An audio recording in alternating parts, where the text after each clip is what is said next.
Did you know that Dune was once called unfilmable? David Lynch even proved it.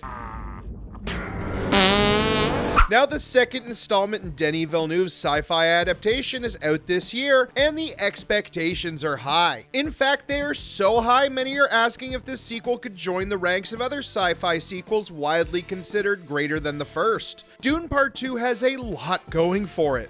Not the least of which is that it can get to the action now that the setup is done. Dune Part 2 is a little different than these other sequels, however, such as Aliens or Terminator 2. Those films were years later follow-ups to widely successful movies. Dune Part 2 is actually the second half of the massive tome written by Frank Herbert. This has been done before with the Hunger Games or Harry Potter, which also saw success with that format. Those books were split both as a way to properly adapt the larger story and also as a way to extend a theatrical franchise that has been very profitable. However, again, Dune Part 2 diverges from this format. Both Harry Potter and the Hunger Games, and yes, Twilight, all had multiple entries adapting single books that proved very lucrative for the studios. Dune Part 2 was filmed very close to the first film's release, and despite its high praise, Dune Part 1 was not a major financial success for Warner Brothers. While it gained critical acclaim, the first film was released in theaters and streaming simultaneously, cutting its box office in half.